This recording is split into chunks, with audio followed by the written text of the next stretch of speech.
FM in Durban and 105.6 in Pietermaritzburg. And you could be audio streaming anywhere in the world on sound.co.za, and there you go.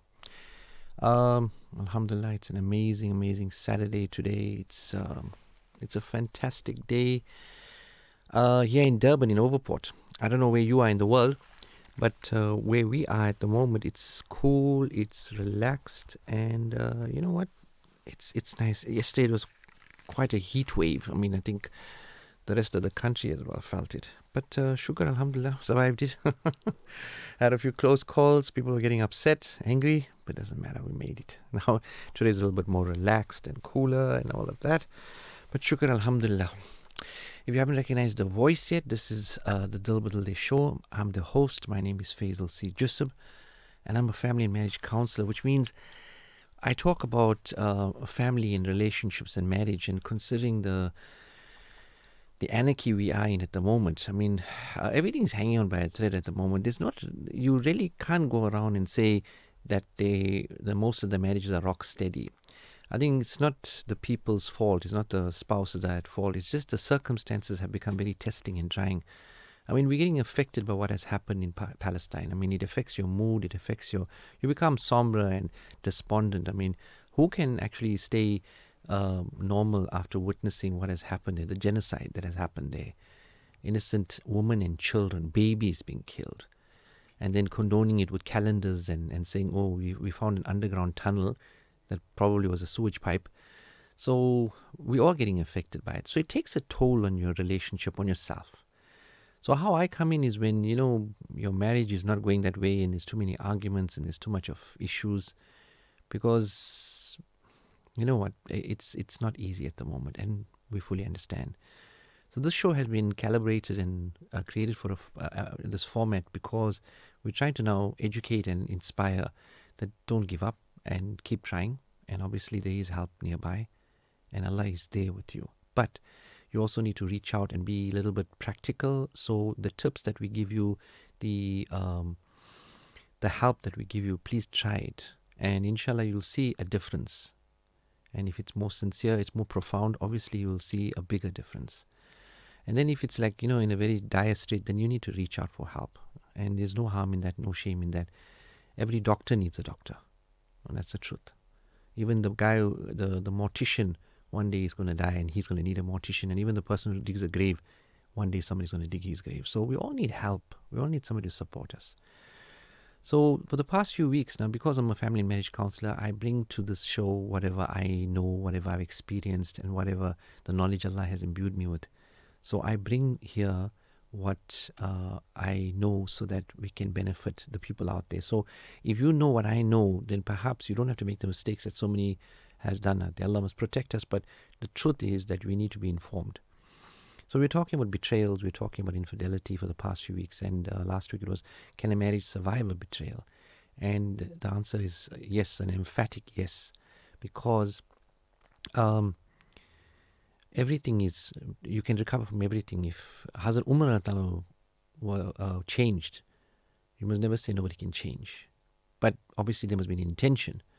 There has to be dua, and there has to be an intention. He was a giant when he came as far as sincerity is concerned. I mean, not many people in the world can ever compete. After the Anbiya, as Abu Bakr and Umar, I mean, those are the amazing giants of Islam. But sincerity, nobody can compare. He was such a sincere man. So you can change with sincerity. You can change if that's what you really want. So, yeah, marriages it's a long, hard road, but it's a more difficult road if you'll decide to split. Obviously, divorce has its challenges as well. Not so easy. I'm not going to see him anymore. He'll be out of my life. I won't be miserable anymore. Every day I hate him. I resent him. Yeah, but there's a important part he brought to your life. A fulfillment is an important part of the puzzle. So divorce shouldn't be the first option. Should be the last option. So that's what we spoke about last week. And like I said, we've been going along this way so that we can actually now address these issues, because quietly and secretively it gets spoken to by an alim or perhaps a psychologist. But again, the alim will give you advice regarding spiritually, and some kind of logical advice. And a clinical psychologist obviously is looking for some kind of deviant behavior. But sometimes it's human error. But then you need your hand held, and you'll need to hold on to each other. So this is what we bring to the community. So now the question is always asked that, even infidelity and betrayal has happened.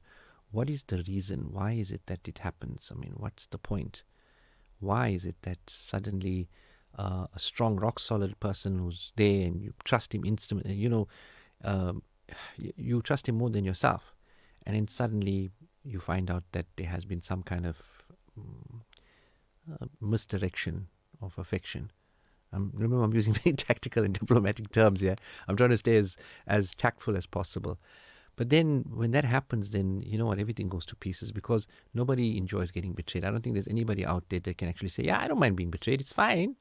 So if you don't mind betraying, then you can betray somebody else. But if you don't like it, then that's a hypocritical stance. If you don't like to be lied to, how can you lie to your spouse? So when that happens, now that's like now a far situation. But where did the cracks actually start from? So that's what I want to talk about today. Also want to talk about like how do you overcome the trust issues?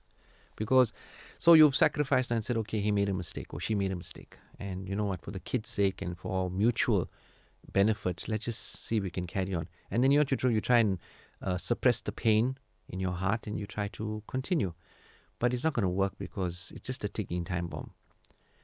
And alhamdulillah, you can clearly see it on a person's face that, they're coming to the end of their tether, they're coming to the edge. You can see it. And that's what we do every day. We sit and we see and we say, listen, you're going to explode anytime. You can see it now. You're hanging on by a thread. You're going to have a nervous breakdown, or alternatively, you're going to leave, because you can't understand why this is happening. But remember, it starts a long time beforehand when things haven't been clarified or there's an imbalance. That means now, when Allah Pak has put a man and woman together, He's given each one of them rights. Some have seniority. For instance, now Allah Pak has given man the right to choose. He has the final say. But he also has to now, when he makes his final say, take into consideration what are the feelings of his wife. You can't just say, listen, we're going to this restaurant to buy and we're going to eat there and that's it. You have to ask your wife, where would you like to go? Because that's what courtesy is. You don't want to enjoy. Everybody must enjoy. So you have to come to a compromise, and she'll say, okay, I want to go to this restaurant. And you say, no, I don't like the menu there. I know you love the pasta there, but I don't really like it there. And I'm not a big fan of pasta. She says, okay, where you want to go? Then you'll say, okay, I want to go here. Then she'll say, no, I don't want to go there because, the service is horrible. They'll say, okay, where? Then the kids will say, Daddy, let's go to option C. And they'll say, well done. I think we're all happy with that. That's the whole point of marriage, family, and life. We all got to be happy. When you share happiness, you are happy. But when from the beginning there's an imbalance, then that's the problem. Because statistics, bad joke. Statistics that say 50% of marriages end in divorce. I remember many years ago, I think we were at a seminar, and there was some alim speaking, and somebody said that they spoke to the judge in Mecca, and they said, in Makkah, what is the divorce ratio rates and all that? He said 50%. And I'm talking about a good decade and a half back. Wow, long time back. But it's still debatable because we don't have those stats. But it frightens the younger generation to commit to a marriage. I know many, many, many people are very frightened to get hurt, to get divorced. I tell you all the time that I don't want to commit, because when you commit, there's an expectation, you get let down, you get hurt. So the divorce rate depends on demographics or statistics, but it can happen to anybody. It's not as if, that's going to happen to somebody else. Those are stats. I'm not parts of stats. No, you are. And it can. So it's seldom that a marriage is destroyed overnight. It's more likely that the little cracks and the red flags in the marriage has been ignored and allowed to deteriorate until the marriage it gets beyond repair. If only the trouble signs are recognized and addressed at an early stage, a marriage can be rescued and restored to good health. That means when you start showing that you're feeling lethargic and all, it's time to go for a checkup, isn't it? And the doctor will suggest, why don't you do a blood test randomly? And then you'll see maybe you are running short of vitamin D or vitamin B, or your zinc is low and all of that. And these are very important nutrients. Magnesium is very important. If you want calcium, calcium keeps your bones strong. But for calcium to be absorbed, I think you need magnesium as well. It works together. Fat works with vitamin C. Vitamin C boosts your immune system.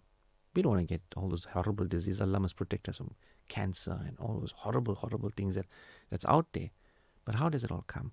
Got to work together.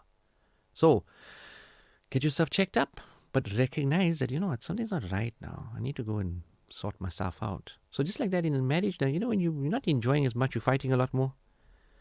Furthermore, you don't spend too much of time together. We all have very hectic schedules. I will admit that I'm very wrong in that. I don't have enough time.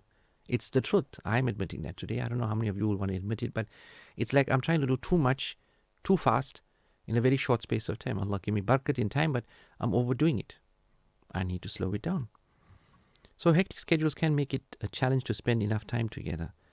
But if you find yourselves preferring to pursue separate interests, and that's where it might become a problem. Now, you know what, you want to go play paddle tennis, and she is talking to her cousin or her sister on the phone. She's spending more time on the phone, or you spending more time on the phone, and then you watching TV, and she is reading a book. These are bad signs. If one or both of you would rather go out alone or do something with others, now, it's a very common occurrence. I know maybe I was thinking, what? So, would you rather do something with others rather than with each other? Then you may well be drifting apart. Remember when you couldn't spend enough time together and every minute you had to be apart seemed like an hour. Now, if you're in a marriage, you miss your partner, you miss your spouse.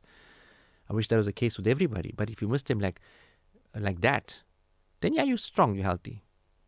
But if you want to make your marriage work, you have to stay connected and spend time together. You have to make a bit of a sacrifice there, isn't it? People are not important. Who's more important? Then fights and arguments come. Because look, two people have two different interests. A male and a female are not going to think alike. This morning I got a slight paper cut. And it just stung. But I didn't let out any kind of a yell. And I promise you, nobody around me knew that I got a paper cut. Why? Because I'm a man. And men don't cry. Paper cut. Yeah, people's heads are getting chopped off. People are getting destroyed there. And I'm going to say, what happened? Paper cut. No. We see how we react differently. But in the terms of your wife will say, what you doing? Look what you did. Now, see? Now, for me to expect a female to behave like me, for my wife to behave like me, that's inappropriate and basically unnatural. So obviously, see, this is a stupid example of something, but see how you have to allow the other person to be who they are. That's what you have to be. Now, men are very practical, sometimes too practical, and women are emotional, sometimes too emotional, but that's who you are. That's what it is. Now, when those clashes come, that you want to now do this in a practical way, that means don't waste too much of money, use cardboard plates. And she'll say, see, cardboard plates is very, very cheap, right? Let's just do this way. Let's just do the function nicely. Let's spend a few bucks more. No, why are you wasting money? I said, no, you're not wasting money. This is sadaqah. You're feeding. Whether it's a rich person or a poor person, but if you feed somebody, that's a great sawab. It's a sadaqah. Do it with a good, sincere heart. Now, you see, we have to compromise. We have to reach each other on an Islamic level. No, I'm going to do it my way, or just leave it out. I don't want to do this thing here. Tell your whole family to get stuffed. Now, see, that's when the argument starts. When you stand, but you're not willing to explain. You're not willing to communicate. Now, he's thinking, my family are fine men. He says, you're not understanding. If your family comes over and we serve them in cardboard plates, they're going to laugh at me, not you. They're your family, they'll forgive you. But they'll say, what kind of a woman calls us to her house and feeds us on cardboard plates? Now, again, please forgive me. I'm using a very crude example. But these are kind of like arguments that happens where we have a clash of opinions. Always going to have that. Now, one person shouldn't give in to the other person all the time, but both of you should give in to each other, which means you should understand each other's point of view, especially if you're humble. I'm sorry, I don't understand. Why cardboard plates are not right? Say, think. You make enough money, you live in a beautiful house, and you're going to feed people in cardboard plates. What's the impression you're giving? That you're a cheapskate. And you're not. You're spending so much of money. Go the extra mile and create saturation. That means happiness. When a person says, Alhamdulillah, you filled our stomach and our heart. Thank you so much. Allah reward you. Then they won't thank you. and they won't invite you to their house. But you know what will happen? Allah will give you 100 million times, not only in the dunya and in the akhirah. That's how you communicate. But you know what we do? Start fighting. So it's normal for every married couple to argue at some point, but if the arguments are excessive and petty, then there's a reason for concern. Now, petty meaning we quit too quickly. Oh, I'm out. I'm going to my mother's house. I'm tired now. I can't live in this marriage. You put me... Wait a minute. We were talking about something, then where you gone to now? Or alternatively, listen, I said what I said, and I'm done. That's how it's going to go. I'm the man of the house. I'm paying for everything. I said what I'm going to do. After that, go ask your father. That's when it becomes petty. Petty meaning disrespectful. Now that's a reason for concern. Stay respectful, stay humble. Don't go arrogant and force your way. No, I can't do this. I can't. No. Don't do that. Sometimes an argumentative and contentious attitude can become a bad habit which is hard to break. In other words, arrogance. You want it your way and there's no highway. Come on, we've all been there, haven't we? So when you have nothing good to say about each other anymore and you nitpick about every little thing, then your relationship is on stormy waters. That means you can't see the good, you only see the bad. That means now what happened now? Everything's turned black. There's no white anymore. And there's no grey at all too. So if you find yourself arguing about the same things over and over, it is probably time to start finding some ways to resolve your differences. But you'll always start arguing because you'll say one, she'll say two, she'll say three, you'll say four, and it goes on like that. You point out her fault, she'll point out 10 of your faults. You point out 10 of her faults, she'll point out 20 of your faults. And it goes like that. A wrong does not justify a wrong. So if you did wrong, I'm sorry. Now you apologize for what you said because Allah loves humility. It's not about whether it's a man or a woman. Allah Pak, all of us want us to be humble. Say sorry. Be apologetic. It makes the other person feel respected. I think it's important. Another bad sign when there's cracks in your marriage is when communication decreases. Communication is the essential key for any good relationship. Now, if I'm saying something like a cliche, or perhaps I am telling you something which is very nominal, then consider what you have in your hand right now, or very nearby you right now, your phone. I'm looking at a screen that has WhatsApp, by the way, 060-904-1056. If you want to send in any messages, well, you're welcome to contribute to the show. 060-904-1056. See? Communication is all around us. I want you to communicate with me. But guess what? We're not communicating with the people inside the house. There's no time. Now, if you don't have these meaningful conversations with each other, then you can easily start to drift apart. Now, meaningful means what? Talking about how you feel. Talking about what you went right with or wrong with. Now, if you can't trust your spouse, then who are you going to trust? Somebody who's going to bluff you? Is that who you are? No, you're perfect. You're perfect, but you... Oh, mashallah, you are such a wonderful child. You know, a person can be an amazing leader, right? But he can be a very stinky husband and a very terrible father. And a person can be a very amazing father, but he can be a terrible husband. He can be an amazing businessman and be a terrible family man. There was only one person that was everything perfect, and that was Rasulullah Pak Sallallahu Alaihi Wasallam. But now, if you are lacking in some kind of a sphere, like for instance, if your business not doing well, then you call in an expert, you speak to them, and then they can give you some ideas on how to boost. Then you speak to your spiritual advisor, Maulana, what's happening? Say, listen, start pepping up Quran, read Surah Waqia in the morning, in the evening as well. Make sure your Yasin is 5 times a day. Read your Salah sincerely, and Allah's help will come, because if Allah loves you, He'll send barakat your way, also in your earnings. So you get spiritual advice, you get business advice, and then you become a better businessman. So if you are a stinky husband, then your wife is going to tell you that, see, all you ever care about is your business. You need to listen. And your children, ask your children, am I a good dad? Am I a wonderful dad?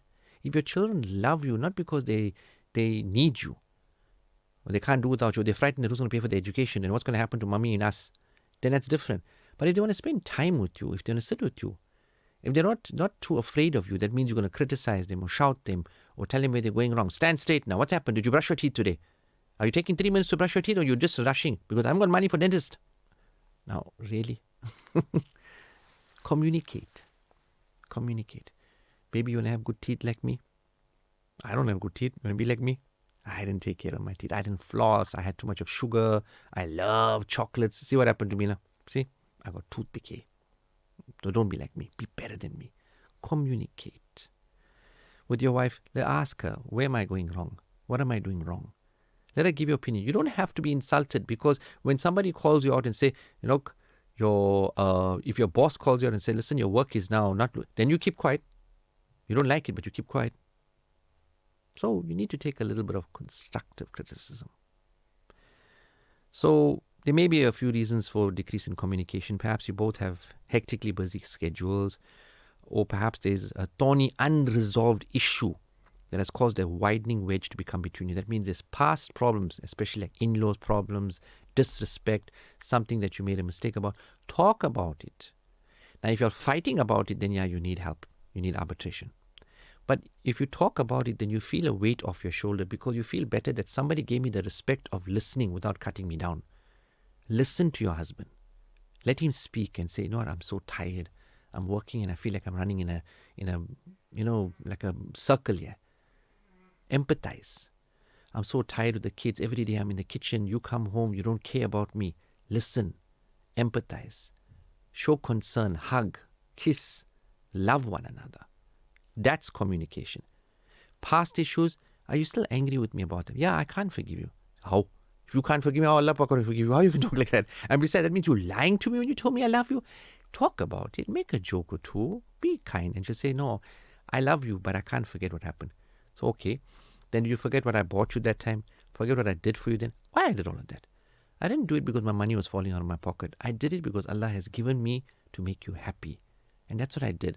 I spent this money on you to make you happy. I bought you what you wanted. I did what you wanted. Why? To make you happy. Yes, I hurt you. But isn't I also compensated? Isn't that right? فَإِنَّمَا الْأُسْرِ يُسْرًا. Allah Pak says in the Quran, after every hardship there's relief. Allah Pak gives you hardship, then He gives you relief. Isn't that right? Don't I care? Talk, communicate. Whatever the reasons were, when you stop communicating with each other, it's one of the first signs of huge trouble. Huge trouble. Stonewalling. When you're angry with each other, it's not stonewalling for a day or two. When you avoid each other, yeah, because you're still a little bit angry. If you're going to talk, it's going to explode, right? But stonewalling generally means for like a week or more than a week. So now you're not talking to each other, avoiding each other, sending messages. Tell your mother that the food was horrible today. Tell your father, food is on the table, and eat it if you want. Stonewalling. So, both of you simply refuse to speak to the other. That's stonewalling.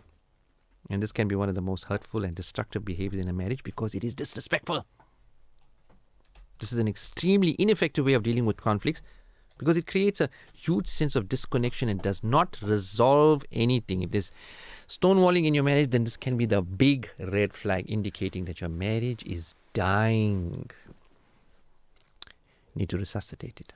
A wonderful person this week passed away, and there was a lot of messages about him. Brother Ahmed from a family of Reddy's fruiters, and he passed away in Medina. Allah Pak give us all that kind of a maut. What a good man, and he got his just reward. I think it was Wednesday morning at around 7:30. Look at that, Subhanallah.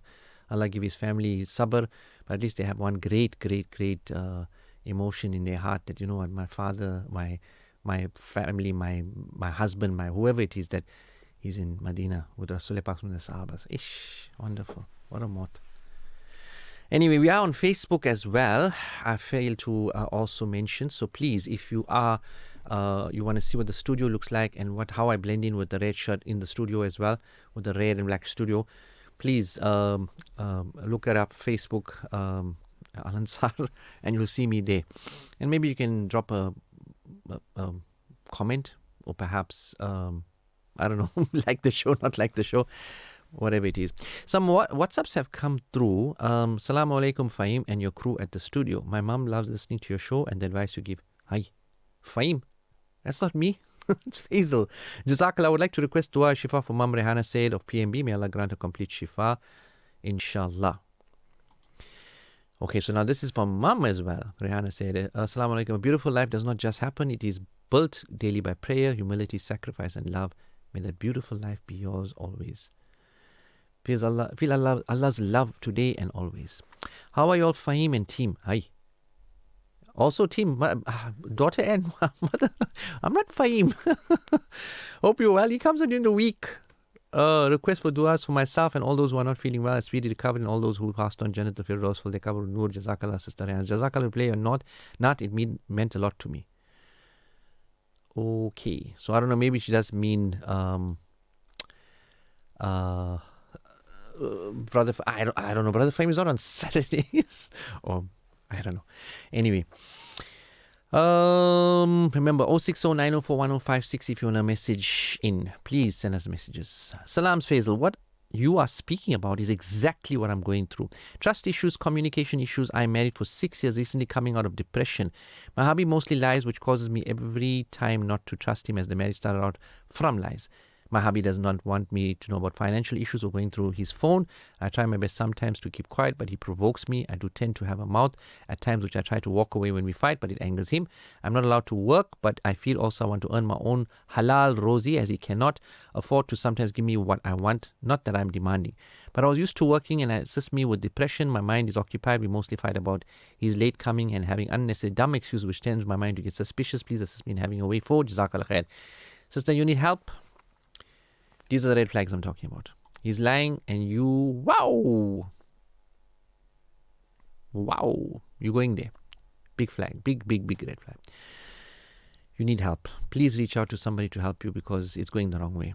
Seriously, if you're already fighting and he's provoking you, then he's angry with you and he's not looking you at love. There's too much of a tempestuous situation going on there. I don't know if there's past history, because like you said, it started from lies. So the first red flag was something bad happened. All right. Assalamu alaikum wa rahmatullah, for the wonderful show. Wife always fights with me. Jazakallah, brother, after your show. Okay. I love my wife unconditionally. Then you must take it. Come on. She look. Rasulullah Pak Sallallahu Alaihi Wasallam made dua for the people who throw stones at him. And yeah, your wife does so much for you. Surely you can be patient. So if she fights with you, you love her unconditionally. And when she is angry with you, make it up to her. It's a great sunnah. It's a sunnah. Yesterday, Mufti AK was talking about this on the radio. I remember just before Jummah, and he was talking about so many incidents and how we're supposed to be so nice with our wives. Okay. There's Sister Rana said, please make me maaf to call you Fahim Faizal. Please make maaf. No, I made you maaf. Don't worry. But I was just confused. You confused me there. Okay, Salam Brother Faiz. I think these are the messages that were on the system and didn't get read on Fahim's show. Filter to them to find the messages meant for your awesome show as always. No. I can't be that technically unaware. It says today there, and the time was 10:14, which is time for Dil Badal Day show. So when today means Saturday, which means Fahim is not on today, so it definitely means today. And as you can see, Sister Rana did say, make me maaf. I'd Faisal, not Fahim. So, okay, it's not me. It was an error, and mashallah, Sister Rihanna recognizes me. So, thank you for the message. But filtering through, I think I know how to do that. I wouldn't be where I am today if I don't filter through. Seriously, I know how to do that. Thank you for that. Okay, we have Sister Ruqayya. Assalamu alaikum wa rahmatullahi wa barakatuh. Brother Faizal, by talking pains to remove the pain of others is the true essence of generosity. The best gift you can give someone is dua. Ameen. May Allah subhanahu wa ta'ala send his countless blessings on you and my brother Faizal Bhai, your family and your team abundantly. Ameen. Allah ke huzur ke sar ke jhuka ke dekh, milta hai kya namaz mein sajda mein jaakar dekh, aur milta kya hai Allah se musalle बेचे की देख. Okay, again I'm butchering the Urdu. Please make me maaf. Allah subhanahu wa ta'ala aap aur aapko family ko hamisha khush rakhe, inshallah. Ameen summa ameen. Sister Ruqayya, you forgot my co-pilot. Why you forgot my co-pilot today? Come on, Sister Ruqayya. Alright, so I think that's okay for now. Yeah, I think I've read all of them. I've filtered through them. Thank you for the wonderful advice. Now, the next red flag. Woo! And we discussed this for the past 3 or 4 weeks. Now, the only reason I'm bringing it up because this is prevailing society. I hate to speak about these things, but it is very necessary when people start cheating emotionally. So if you or your spouse are confiding in someone else in an intimate and personal manner, this can be very dangerous for your marriage. Emotional cheating can be even worse than lots of issues in the marriage, and you may need the help of a professional counselor or therapist to understand the reasons why this may have happened in your relationship, because you can't have this to continue.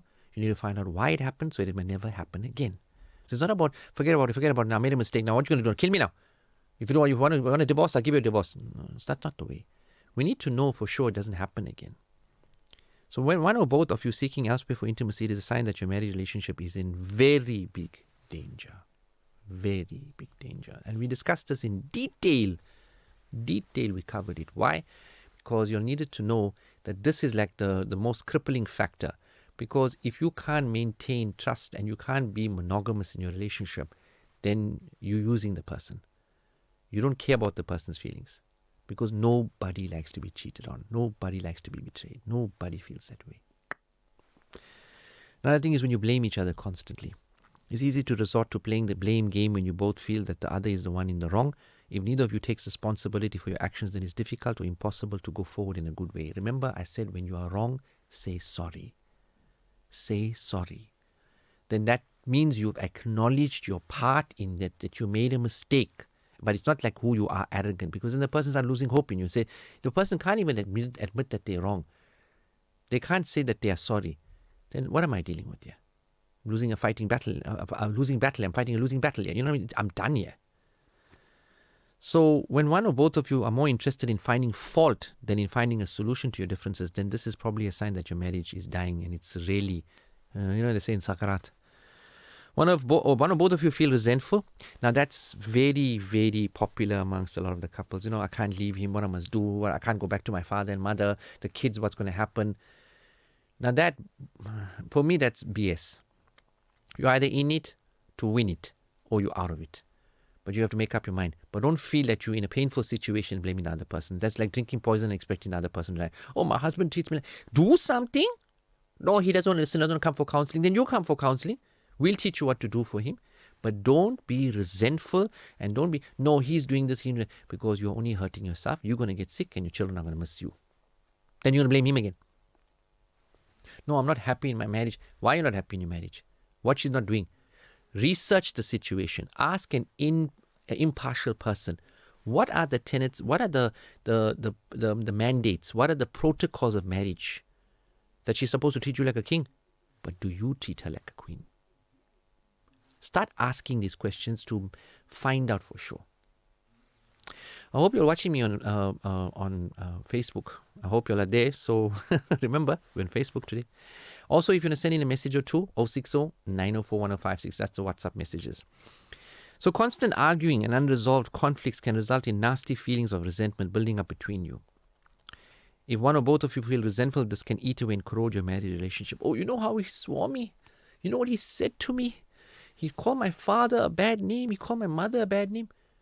Now, as me, the arbitrator, what happened? He said she swore my mother and father first, so I swore her mother and father. Then I have to explain to both of them. See, if you're going to swear somebody's parents, then they're going to swear you. In fact, it's a hadith.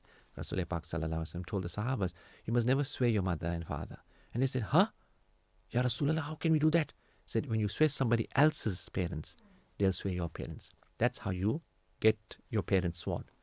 Look, forgive me, the ulama explained it better, but that's what I understood. So please forgive me if I'm explaining it wrong as well. But that's how he explained to us. Then don't pick on anybody's parents. Don't say things nastily. It's not right. Identify the source of your pain. Discover what needs to be done to bring a lasting solution. Get the objective help of a counselor who can pinpoint the areas which you need to address. That means impartial person. Now, when you can't trust each other, trust is the foundation of every good marriage. Trust is the essential ingredient if you want your relationship to succeed. If you have feelings of distrust towards your spouse, try to determine whether they are legitimate concerns or not. Because sometimes you're going to be hurt and you're showing post-traumatic stress. Maybe he made a mistake, but now he's reformed. Maybe you're bringing past issues. Maybe your father cheated on your mother. Maybe your brother cheated on his wife. Maybe your sister got cheated upon. And then you say, no, I'm not going to get cheated upon. And then you sit like a hawk there. Maybe he saw that happening. Maybe he was cheated on. Now you're bringing your past baggage into the situation. It needs to be legitimate. So if not, are you willing to try and regain each other's trust with determined effort and transparency? If you made a mistake, are you willing now to build your marriage again? But again, you need guidance. So if you can't trust your spouse, then your marriage is in serious trouble. You feel like strangers? Do you sometimes catch yourself thinking, I don't really know my spouse anymore? Is this the same person that I married? Sometimes he's combing his hair a lot more and he's enjoying himself a lot more. Sheesh. Hectic. Remember my phone number. If you want to send me an SMS or get hold of me, it's 083 7789 314. 083 7789 314. Now, we spoke about relationship being broken and your trust being broken, but how do you save a relationship with trust issues? Because trust might be the most important pillar of a successful relationship. If the thing that allows two people to open up to one another, feeling confident that they can share the most authentic of themselves without fear or judgment or shame. But if you struggle with this trust in your marriage or in your relationship, you probably know that it can take a real toll on your happiness, being, so upset all the time. It's hectic. Salam Faizal, bye. From Anonymous.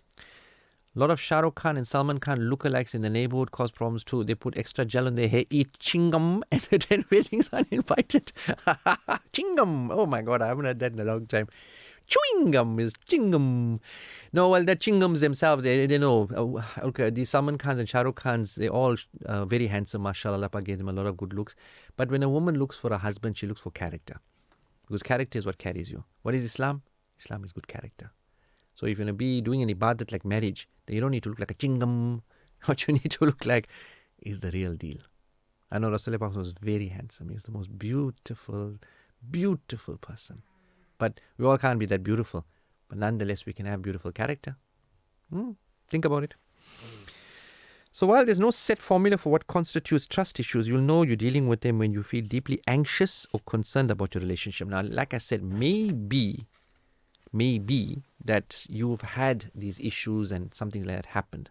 That's why.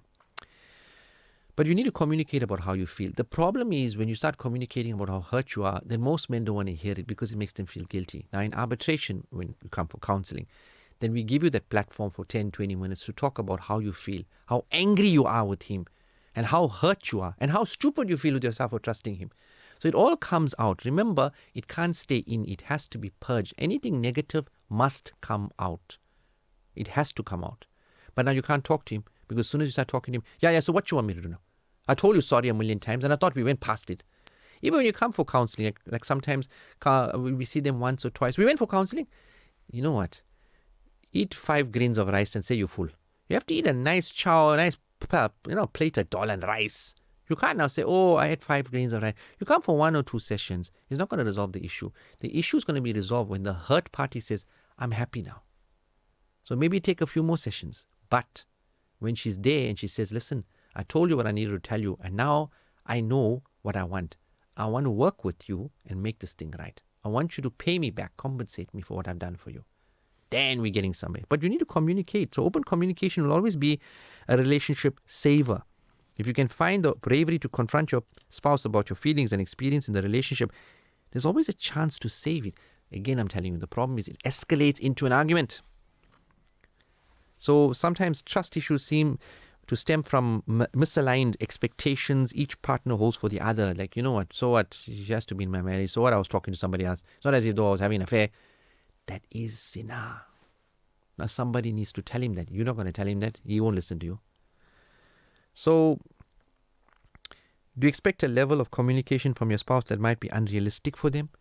Maybe you want to talk all the time and tell him everything and maybe he's the quiet person. You'll need to find a bridge. You need to compromise. He needs to open up. You need to slow it down. But you'll need to do this hard work together. You'll need to sit down. Now that's what happens in counseling. We teach you how to compromise because compromise is a very important part of life. Because Allah Pak says in the Quran, choose the moderate and be moderate in pace. Neither too fast nor too slow. So maybe he's too fast, which most men are, impatient, moving around. We don't slack and walk around. We walk fast. And the wife likes to a little bit be slow because that's who she is. Find a pace for both of y'all which is equitable, that is agreeable to the both of you. Likewise with communication. Have a sense of understanding. Like she'll want to talk about it all the time and you can't because you don't have the time or you don't have the energy because now you go to work, you come back, you're tired. Then set aside some time and say, see, I'm going to take a nap for half an hour. Wake me up in half an hour. And then we'll sit nicely on our couch. We'll have a nice cup of tea or coffee and we'll enjoy. So what do you say? We can do that? then that's compromise. That's when you're giving a person respect. Because, again, I'm telling you guys, the one thing that is lacking in relationships that leads to arguments is the lack of respect. You won't fight with somebody if you respect them. Why you disrespect somebody by fighting with them? Because you don't respect them. It's as simple as that. Respect one another. And for respecting one another, you have to have one very important ingredient in you, in your character. Humility. You have to be humble. For a man to start saying that, yeah, look what I've given you, No, Allah gave you. And one day, you know what Allah can give you? Death. Kullu nafsin zaiqatul maut. One day you're going to be worm food. Try and give your money to those worms and say, don't eat me. You think those worms are going to stop? You are worm food. We are worm food. We're born to die. Kullu nafsin zaiqatul maut. And every soul shall taste of it. Maybe that's one thing that can keep us humble. And guess what? A person can die anytime. Allah give us long life and good health. But that's one way where you can keep humility going. That means be nice. You've got a difference of opinion? Talk, debate, argue. Don't fight. You know what's the difference between argue and fight? Argue, you put your point across and you wait for a response. Fight is, you know what happens? When you start screaming. Nobody should scream at one another. And let the loudest noise be the braying of an ass. So anybody who screamed out there recently, you're behaving like a donkey. That's what an ass is, a donkey. Thank you for listening. Thank you for paying attention. Please don't be upset by what I said, but I hope I transmitted my message today. Let's cut the fights out. Fighting chases away barakat. Please, we need barakat. So let's fight less, smile more, and be humble in our nature. Inshallah. So Allah may forgive all of us and help the Palestinians, inshallah. Remember, there's so many Palestinian businesses in the area. We can promote them. You know, I was so surprised. I mean, I got a neighbor that's got a fantastic, okay, he's not Palestinian, right? But he's South African, but he's got such an amazing, he does upholstery. You know, you look around, there's so many businesses. Support the local industry. And as far as our Palestinian brothers and all that are in Durban as well, let's support them as well, inshallah. Buy food from them and whatever their services are. Jazakallah for listening. Jazakallah for paying attention. Inshallah, Allah give us life and limb. We'll be back next week. Thank you for listening and putting up with me. From my amazing team, my name is Faizal C. Joosab. Remember, if you're thinking about divorcing, give me a call. Give me a chance to talk you out of it. 083 778 9314. Till next week, inshallah. Assalamu alaikum wa rahmatullahi wa barakatuh.